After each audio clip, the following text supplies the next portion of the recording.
So I want to welcome everybody to another broadcast of the North Carolina Masonic Research Society. And tonight we are really thrilled to have the one and only Maribel Martinez to give us a presentation on the esoteric meanings of the rainbow. I saw Maribel give this presentation for the Mid-Atlantic Esotericon in July, and she actually absolutely knocked it out of the ballpark. And so I'm really looking forward to this presentation. Maribel is a very active member of the Virginia Rainbow Girls. And when it comes to esotericism, I think she inherited that from her dad, but just does a great job. So Maribel, it's all yours. Thank you so much. Just starting the presentation. Okay. Can I start now? Yeah, go ahead. Okay. Start.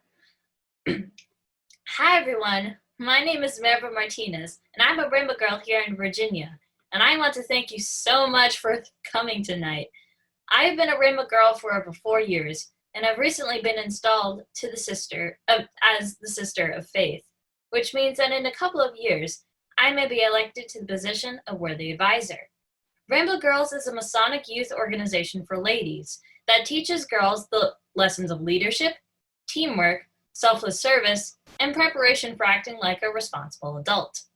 Rainbow Girls welcomes girls from ages 11 to 20, regardless of race or religious background. Bringing people together of different backgrounds and beliefs makes us an open and inclusive place for girls to grow and learn. Today I'm going to talk to you about the rainbow, what it symbolizes in Rainbow Girls, what the individual colors represent, and why it is such an important symbol in other places. During the opening of a rainbow assembly, we describe what the symbol of Rainbow Girls is, which is, strangely enough, the rainbow. We go into more detail about how the rainbow is a symbol of the promise to God to his chosen people that he will never again destroy the world by flood. The promise is found in many books of faith, but we find it here in the Holy Bible, in the book of Genesis. We describe the rainbow in more detail in our initiation rituals, which I can't get into too much here, but I can tell you that each color of the rainbow symbolizes an aspect of what makes a rainbow girl special and a useful member of society. Red is the color of the station of love, and love for our families and for all mankind is an important lesson to learn. Love isn't just romantic stuff, but it's a deeper feeling that we receive from our Creator, which lets us share how he feels with everyone around us. Orange is the color of the station of religion. Through religion, we learn about the love our Creator has for us and how we can share that love through caring for others, performing service, and being true to what we believe. Yellow is the color of the station of nature.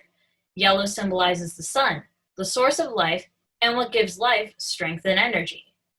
We learned during initiation that in the quiet of the outdoors, away from televisions, cell phones, and other distractions, that we can truly hear our Creator in the sounds and the silence of nature.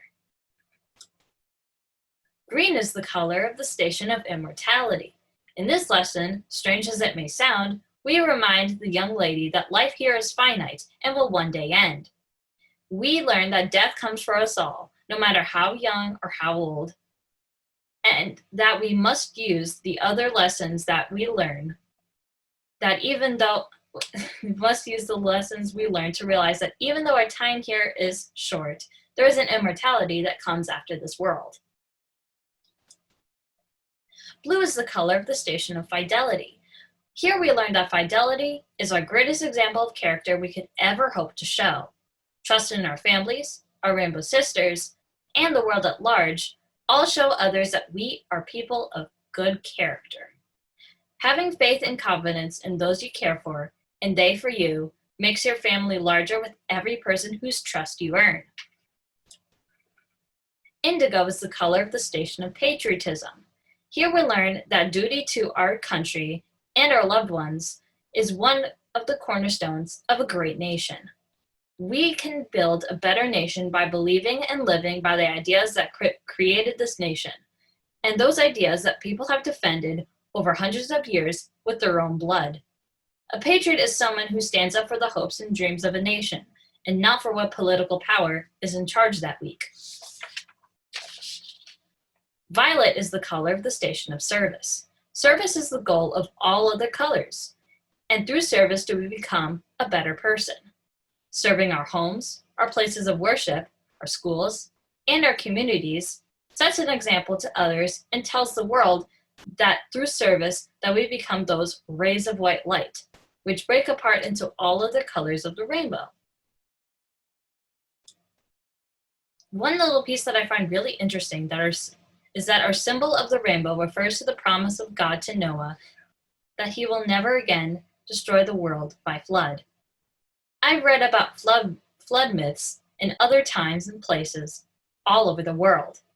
I've always wondered how people all over the world have stories of floods that destroyed everything, stories that go back thousands of years. There is the famous Greek flood story called the Deucalion myth, and where Deucalion, the son of the Titan Prometheus, begged Zeus not to destroy the world by a flood. But Zeus didn't listen. He took Prometheus' advice to build an ark with his family, just as Noah did in the Bible. There is also a flood story from Finland when a hero named Väinämöinen builds a boat on top of a mountain while the devil hits him with an axe and floods the world with blood. This is also similar to the story of Noah and the flood. There is also another story in ancient Ireland where a female leader named Caesar, granddaughter of Noah, arrived at the shores of Ireland to escape the flood that is coming soon to destroy everyone. She leads a group of travelers to the Irish Isle, and they arrive 40 days before the flood. The flood destroys them all except for a man named Fintan, who becomes a salmon to survive, and later tells the Irish people the history of their creation. One of the oldest stories is the story of the flood in ancient Sumeria, where a hero named Utnapishtim built a boat and saved his family and many animals from a flood that destroyed the world. There is also a South American legend of a man named Bochica who taught the people of Colombia to not depend on the gods. His wife, Hoyhaka, was angry and prayed to the god of water, Chipchakun, to flood the earth. But Bochica climbs on a rainbow and taps the rocks with a scepter to part the waters. There is also a flood myth of the Lakota Sioux peoples. It's about a water monster named Uktehi who fought the people and caused a flood. The people retreated to a hill, but the water swept everyone away. Uktehi was turned to stone, punished by the gods for causing a flood, and her bones are now in the Badlands. Wambly Galishka, a giant eagle, was able to save one single girl from the flood, and the eagle made the girl his wife, and they repopulated the earth. These stories are significant because these ancient cultures never met each other, nor did they know each other existed, but they all had stories very similar to the Bible flood story, which may indicate that at some point the world was flooded everywhere. The story of Bochica was interesting to me because it mentioned the rainbow, which is the symbol of my organization. These flood stories may all have a scientific significance because of the Younger Dryas period of the Ice Age. It began 12,800 years ago with a 10 degrees Celsius cooling period and ended 11,600 years ago with a rapid 10 to 15 degree Celsius warming. This warming at the end of the Younger Dryas caused the North American ice sheets to melt, which rose sea levels quickly and flooded 10 million square miles of land on the American continents alone. This relates to all the flood stories seen around the world because science has found evidence for this great flood. In North America, there is evidence of melted ice that tore away land, such as the channeled scablands in eastern Washington, dry falls in northeastern Washington, the Camas Prairie current ripples, and the potholes cataract.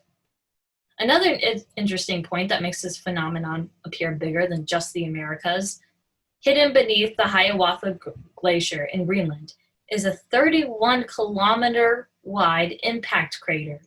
The crater was left when an iron asteroid that was 1.5 kilometers across crashed into Earth, which some researchers believe happened roughly 13,000 years ago. This was around the time when the world was thawing from its last ice age. A small group of scientists proposed that what invoked the Younger Dryas was an impact of one or more of these comets. People who are proponents of a Younger Dryas impact now feel that the Hiawatha crater may be great evidence to support it. This evidence also shows that there was likely a worldwide flood more than 10,000 years ago. This is definitely within the time frame of our modern human memory. So what does this all mean? There is evidence across the entire world that there was a rapid and major flooding at some point 12 to 13,000 years ago. Modern Homo sapiens lived all over the world as well during that time. This means that they all experienced these catastrophic floods and then told those stories to their surviving descendants. Different people attributed the flooding to different reasons, but these stories are still similar in what happened and what happened after. And many people attributed the rainbow as a symbol of hope and promise after a time of terrible devastation. I hope you learned a little bit about rainbow, what the rainbow means to me, and why it's such an important symbol for different peoples all over the world. Through the symbol of the rainbow after the flood, we can learn that we all share a similar story, no matter where we come from. And just maybe that can help us to unite us all as one people living on the same planet. Thank you for your time.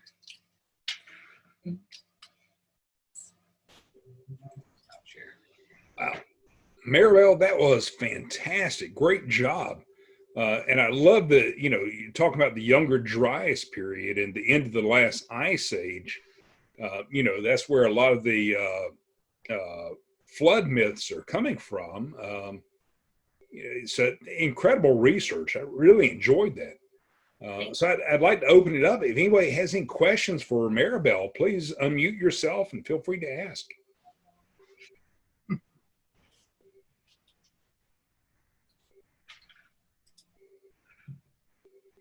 Okay. So Maribel, tell us a little bit about the Rainbow Girls as an organization. So the Rainbow Girls is, a Masonic organization that's mainly for younger girls. So if you have like a daughter or something that's really wants to join and that kind of stuff and we do like adopt-a-spots, and which are like where you clean a certain spot. And we do a bunch of other service things like that. And we like charities and such.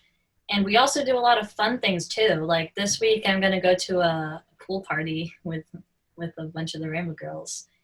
And just this weekend, I went to a llama farm and went to look around Charlottesville, where we got to see the Monticello, and I think it was like, what else was it? The llama farm? Like no. Like what was an the escape room? Escape room, yeah.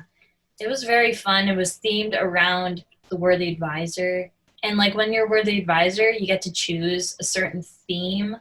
So my theme, like the Worthy Advisor's theme was like early American history, like George Washington times. Yeah.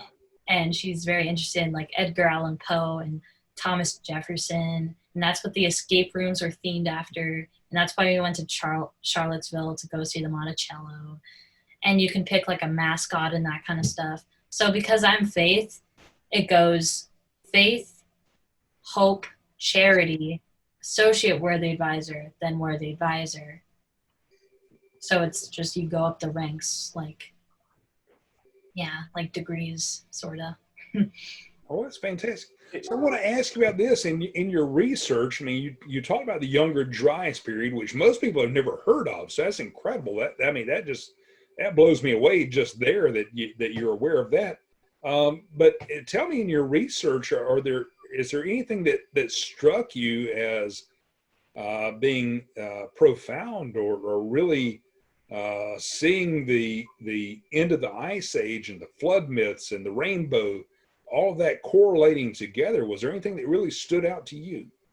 I mean, I think it's mainly just, I was just so surprised to just look at the research, because people back in the 20th century thought that it was like more of a gradual thing, like the ice sheets gradually, like over thousands of years, like very, very gradual and slow. But as we actually look into it, the Younger Dryas period was pretty rapid. I mean, it was like a very, like at the end there was like a spike of just temperature rise, and it's just really crazy how fast those ice sheets melted. And I'm like, wouldn't that cause flooding like around the world if there's that much ice that needs to go somewhere? Like, they can't just stay there, need to go somewhere. Yeah. So it makes sense that there would be a flood, and lots of people would recall, or like over time those stories would be passed down from generation to generation to become what they are today. And yeah, I think you make a very good point. Most people are, like I said, are not aware of that. But if you look at dry falls in Washington State, they estimate that Dry Falls was created in a matter of about 2 weeks. And it's 5 times the size of Niagara Falls. So that's this tremendous rush of water from the melting of the ice caps. I mean, it's mind-blowing, and I don't think that we can really ever imagine what that was really like to ancient man when they see the sea levels that were 400 feet lower than what they are today, and all of a sudden the sea is encroaching on their land, and they're having to to flee. I mean, it's incredible. And you're right. The way that you pass on that history to your descendants is in the forms of these stories, like allegories, like Noah's flood, or the legend of Gilgamesh, or any of the other flood myths that are out there. Yeah, because like back then they would attribute the nature and like those natural catastrophes to like gods or mythical creatures, like how there's like Zeus, god of thunder, because they just didn't have the technology to like actually study that stuff. And it was just so crazy to them that they're like, oh my god, it's like a water monster or like something else. And it's just, what I found in research is that there was like a ancient civilization or like ancient peoples that were just completely removed from existence. And I think that may have been because of the rapid flooding, like how the Dry Falls only came in like 2 weeks. I'm like, that's crazy. So that must have killed a lot of people, or an entire group of people. And I just thought that was kind of crazy. Yeah, I actually referred to the Younger Dryas period as being an extinction level event, or the Ice Age being an extinction level event. And a friend of mine said, well, it wasn't really an extinction level event because humans survived. I said, well, try telling the saber-toothed tiger that it was not an extinction level event. He didn't really survive, did he? Or the mammoth. So I think that's some incredible research. I'm really, really impressed. So I can tell you've been digging into your dad's library with some of that stuff, right?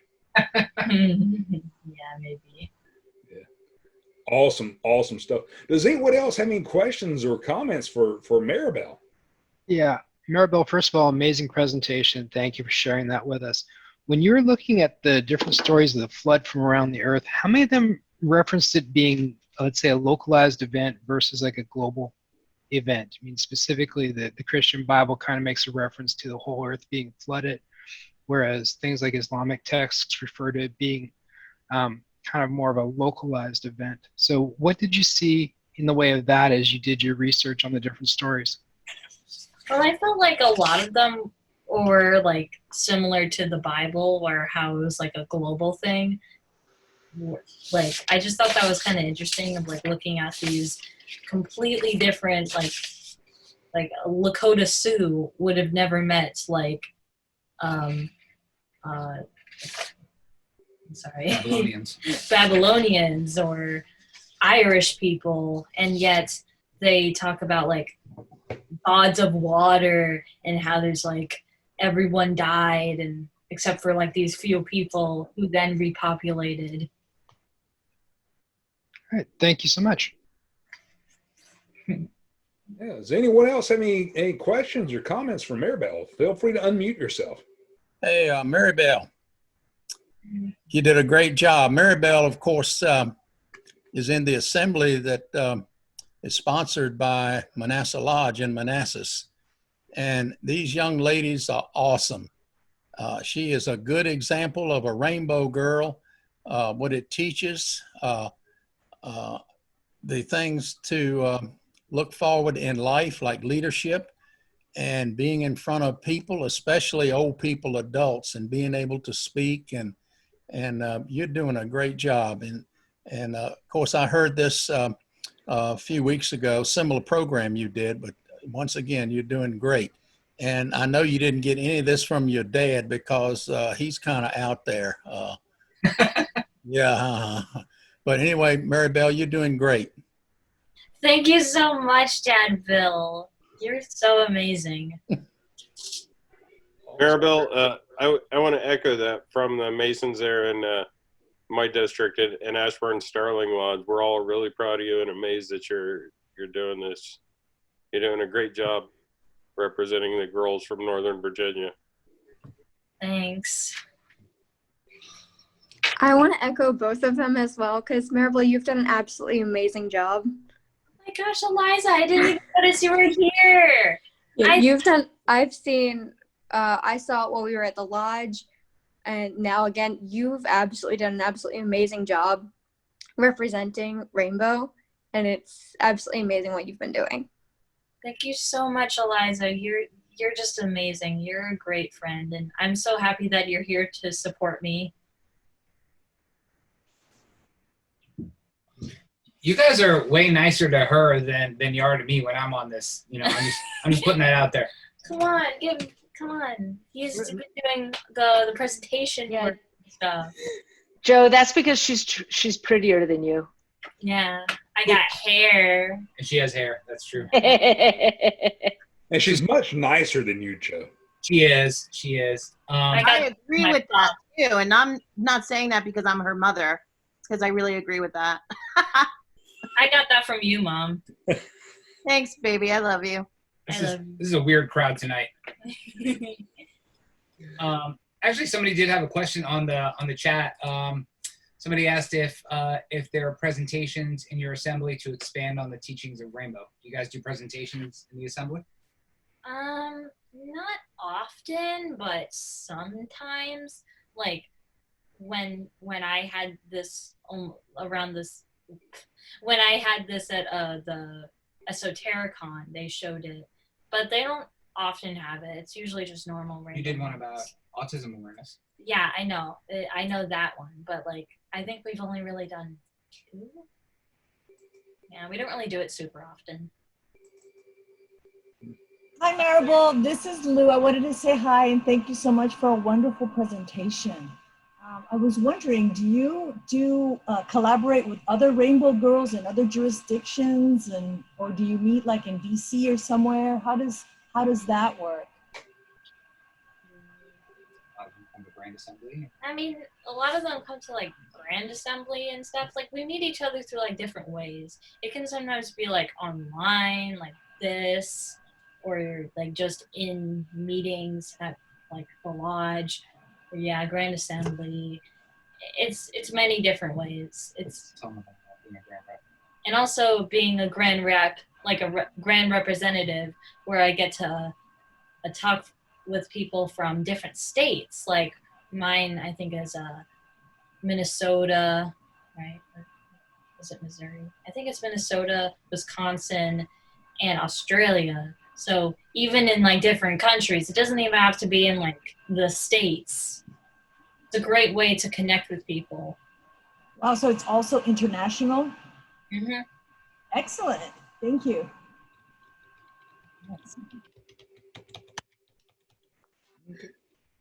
Oh, I see my Aunt Vicky down there. You can say hi. Hi, Aunt Vicky. Hello. Hello. Yeah, I'm not sure. She's muted. Yeah, she's muted. She's shy. Yeah. She's like from Florida. Yeah. Hey, Maribel. Yeah. Hi, I'm Denise. That was a great presentation. Thank I'd be you. very proud of what you've done. You did a great job.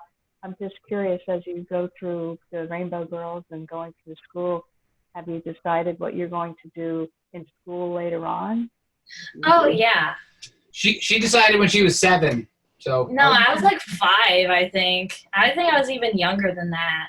But I've like just strived since I was like very little, like kindergarten age, to be a microbiologist. So that's why I'm in like some like biotech at my school, and I'm like super jazzed, and I really, really want to cure cancer and want to look at little microbes through the microscope, and I'm just like, yeah. Awesome. Well, if anybody can do it, I'm sure you can. Great job tonight. Thank you. Hi, Maribel. It's your Aunt Vicky. I'm sorry I couldn't unmute myself. Oh. I am so very proud of you because I don't get to see you do these presentations at all, and I think you've done a fabulous job. Thank you so much, Aunt Vicky. I miss you so much. I miss you, and I love you. I love you.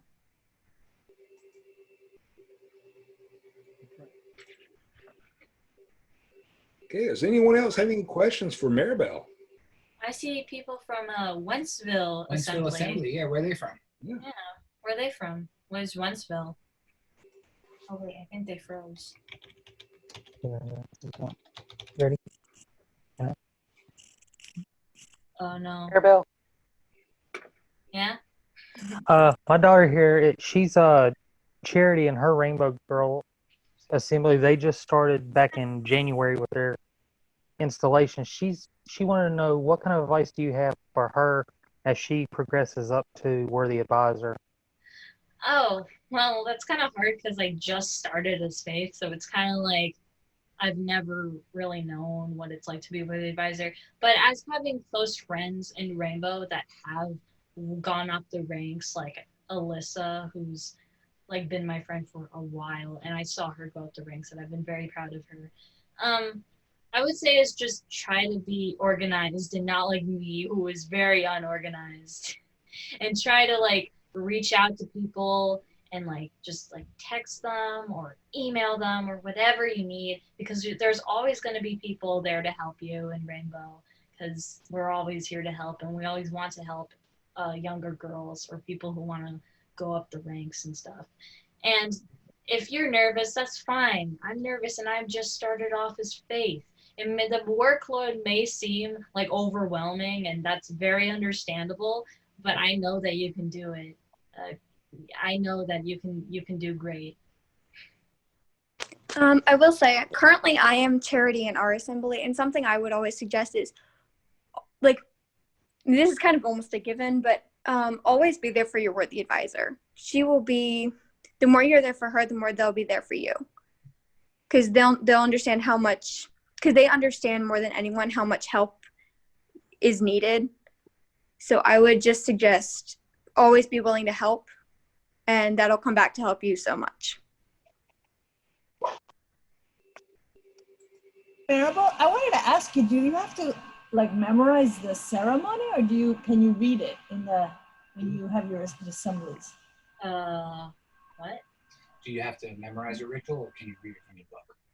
Oh, I have to memorize it, and then it's a special book thing, and they like only give it to you for a little while, and then you have to give it back, and it's like a secret thing, and you have to memorize it. I already did a while ago, and I think I still know it if I ever look back on it. But yeah.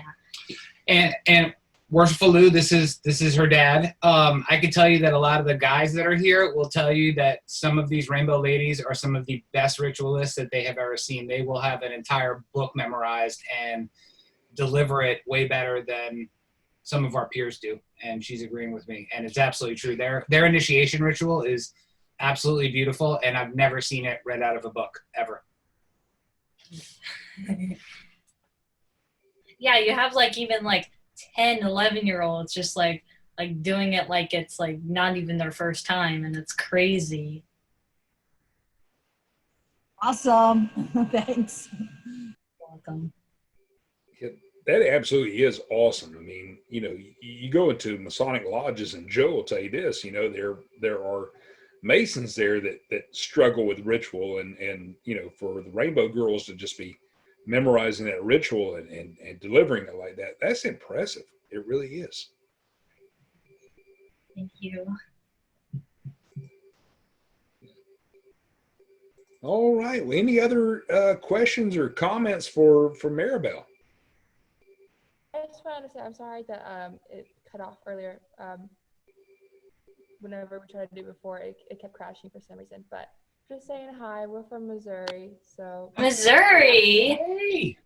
I think I'm a friend rep for that. Apparently, I'm supposed to tell you guys that I'm from Randy's Lodge, but we're in our lives now. We're doing ritual practice. Other girls in my assembly are downstairs doing their secret work, but the ones that have finished your secret work came to come watch your presentation. So we put it on our TV here, and we've been watching it. So, yeah. Thank you so much. I'm just wondering, are you the grand rep for? I'm not a grand rep. I have been in the past, but I'm not grand rep right now. I am the grand page to the grand worthy advisor. So. Oh, that's great. So nice to see people from Missouri. It's nice to see you too. Thanks for sharing that you're from Randy's Lodge too. Yeah, I don't know why that's apparently you guys, I don't know. I'm assuming you guys have these meetings often, but. We do, and we all know Randy. So Maribel, I have a question. I have I have 3 nieces. And let's say that they don't know much about Rainbow Girls. And if I wanted to introduce them to another Rainbow Girl besides you, who's in Washington, D.C., who would I contact, or how do I explain to them besides using the notes from your wonderful presentation, which you did a wonderful job, so thank you. Oh, you can like look up the website, like Rainbow Girls. Is it? It's gorainbow.org. Gorainbow.org. And you'll have the state. Yeah, and I'll have like the state information and stuff, and you can refer to that and look at all of the other stuff on the website. And it also tells you a list of all the assemblies. And a list of all the assemblies too, like Manasseh and all the other ones. I forgot them. There's so many. And somebody actually, sorry to chime in there, but somebody had asked, I don't know who it was, and Bill, I think you can help me with this, or somebody else. Do girls have to be daughters of Masons to join? I don't remember the answer.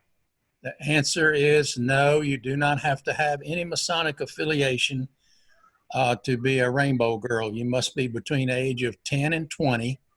And then you come to the assembly, and most of our assemblies, I know at our Rainbow Assembly in Manassas, they'll have like a prospect event in which non-members, especially the young girls, can come. It'll be a fun activity, and then they would get to know the girls. And if they have a friend that's a member of the assembly, certainly they would sponsor them and recommend them. but they're activities in which they're open to non-members. And so if you look on the website in Northern Virginia, there are assemblies in Manassas and Ashburn, down at Quantico, and then Fredericksburg. So we've got 4 assemblies in Northern Virginia. You look on the website, and then you can make a email contact with the either the mother advisor or the worthy advisor. The mother advisor is the adult advisor for the assembly, but the girls are the ones that you would contact for a, to be like, find out whether they're having a prospect event. And of course, right now we're slowed down big time because of the virus. Our meetings are very limited, and you've got to wear the mask and social distancing and all those things, but they're still having events, even though there's some restrictions that have to be observed. So I hope that that helped.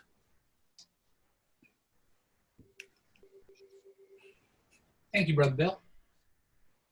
Ghost.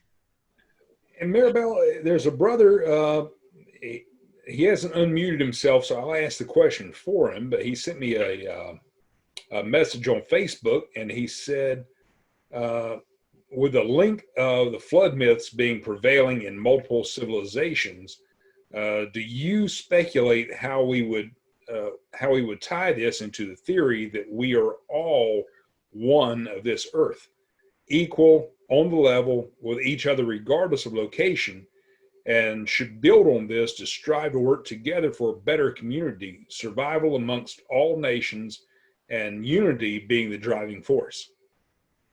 I mean, yeah, I do absolutely agree with that. That is definitely a great observation. And yeah, I said it in the talk, and how we're all one. I mean, I don't know, I'm kind of tired in my brain. I've never really answered questions before on a thing like this, so I may act kind of unprofessional, but all I can say is that I agree with him, and yes, and whatever. Maribel, have you met us? Unprofessional, that's what we do. Yeah. I try my best, though. All right. Well, that was a great job. We'll do one last round. If anybody has any questions, please unmute yourself and ask. All right. And if not, we'll just bring that to a close. Maribel, before you do, Brother Matt. Yeah. I'm just curious, as a past associate Bethel guardian of the Jobies in Alexandria, I was wondering if the Jobies and Rainbow Girls are getting along well in Virginia these years.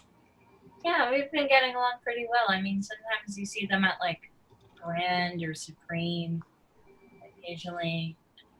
Yeah. I mean, I'm not super, I mean, I don't really know too many Job's daughters, but I'm sure a lot of the other Rainbow girls in my assembly do. And hey, Brother Scott, it's Joe. At least in Virginia, and Bill, you've been doing this a little bit longer than I have, so you could answer. There's normally not Bethels where there are rainbow assemblies, so they're usually in other places. So the same lodge normally doesn't have Jobies and Rainbow in the same lodge. It's usually in separate. Well, that makes sense. There's only a limited number of young people per populace. But I do remember a lot of things we did together back in my time there in the early mid-90s, and just thought it's pretty cool. I heard mention that Rainbow Girls no longer have a requirement for a Masonic relative, and I think that's been true for a long time. But at least back then, Job's daughters still have to have a Masonic connection. And one of the jobs of the Associate Bethel Guardian is to check out those Masonic connections, and it can be quite a job. Once I had to go all the way to England for a grandfather to prove that the girl could join. So I'm not sure which is better. It's just vive la différence. And thank you, Maribel, for doing this tonight. It was another pleasure to see you do that presentation. And thank you, Matt, for hosting it tonight. Thank you so much. Can I jump in on that, Brother Scott? I believe Job's Daughters has relinquished the Masonic affiliation within the last 2 or 3 years. So that's no longer a requirement. But our Rainbow, DeMolay, and Job's Daughters have several events throughout the year that they cross visit, and especially when it comes to like at Grand Lodge, all the youth bodies are invited to participate. When our Grand Assembly for Rainbow, the Job's Daughters and DeMolay are guests, and they interact. So yes, like in our assembly in Manassas, the DeMolay from Ashburn and our DeMolay at Prince William, which meets at our lodge, they attend our open events that the Rainbow have, and vice versa. So yes, they do. Even though they're 3 separate bodies, they're all under the Masonic umbrella. And I think we should all be proud of that. Of course. Thanks, Brother Bill, for the information. I appreciate it. Brother Bill, just to clarify, Supreme for Job's Daughters did do away with the Masonic affiliation maybe about 5 years ago. Prospective members now just need a Master Mason to sponsor them. Correct. I just wasn't sure of the time element, but I know it's no longer required. When our daughters were in, of course, they came in under either grandfather or I wasn't even a Mason when my daughter joined the Job's Daughters. But that's relaxed now, and I hope that helps the Job's Daughters. But the real thing is, Maribel as a Rainbow has friends, and the other members of our assembly have friends, and that's how the assembly prospers. We bring they bring their friends in, and once that starts to mushroom, like in our assembly, we've got like 30-some girls on roll. But if you go to a meeting, and they meet twice a month, there'll be 35 people there, be about 15, 18 daughters, and then the 12 or 15 parents and Masons. So it's really, our assembly is really vibrant. And we started out with just like 6 or 7, 8, 9 girls. But in the last, 9 years, it's grown to where they're very prosperous. We're the largest assembly in the Commonwealth now. But our Rainbow girls, like Maribel, are the real nucleus for that. They're the ones that are bringing them in, not the adults. Believe me, the girls are for the DeMolay. They bring their friends in, and that's what makes it go. So I know we're proud of Manassas Assembly. They were the #1 assembly in the state 2 years in a row. These girls work hard, and Maribel is in line to be worthy advisor. So that learning experience that she's doing right now, an example of what she did tonight, is what makes these young women to be the great leaders of our country as they grow up. I talk too much. I'm going off. Thank you so much, Bill. Well, Maribel, once again, thank you so much for that presentation. I think that was fascinating. Sometime you and I are going to have to compare notes about the Ice Age and cultures and younger Dryas and all that, because I geek out on that stuff. I love it. Yeah, I geek out on anything. Awesome. Well, keep doing what you're doing. I mean, you are absolutely a testament to the Rainbow Girls. We're so proud of you, and just continue to shine that light. I mean, you take after your dad in so many ways. It's incredible. Yes, thank you so much. Well, I'll say you take after the best parts of your dad. Mm-hmm. All right, we gotta go.